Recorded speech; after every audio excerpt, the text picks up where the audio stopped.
Ngerti tentang dunia cryptocurrency, kenapa ini terjadi semuanya, kita harus tarik balik dulu ya. Kita harus ngerti tentang konsep dari uang itu sendiri. Jadi kita belajar, kenapa sih adanya uang kertas ya? Dulunya koin itu dari mana?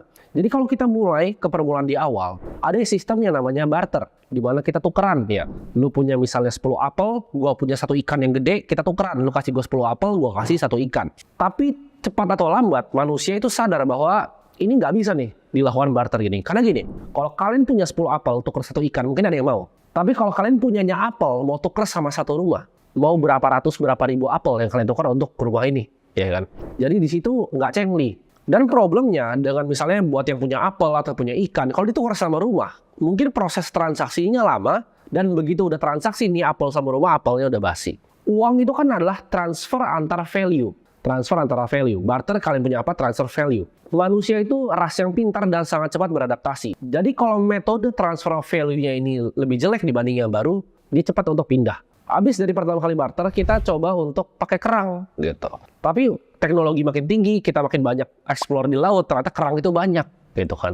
Nggak langka lagi, jadi nggak bisa dong pakai kerang, orang tinggal ngambil kerangnya. Jadi nggak adil. Jadi transfer antara value ini ya itu banyak berubah-ubah. Dari awal barter ya kan kita lihat ada uang dari kerang, kita lihat uang dari garam, kita lihat akhirnya uang kertas pertama kali di dinasti Song Cina dan akhirnya sampai ke uang kertas di Eropa ya. Nah awal-awal uang kertas ini di Eropa itu dibikin sama para goldsmith namanya. Jadi mereka itu yang ibaratnya ngelebur-lebur emas, yang bikin emas ya. Tapi mereka sangat cepat sadar. Jadi gini, awalnya uang kertas adalah misalnya gue punya emas nih 100 gram gitu.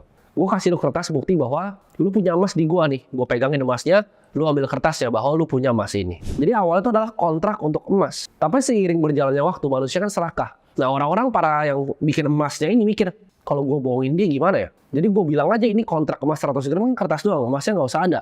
Tapi gue bilangnya gue punya semuanya di sini. Jadi misalnya emasnya 3 kilo, kertas yang keluar itu 5 kilo.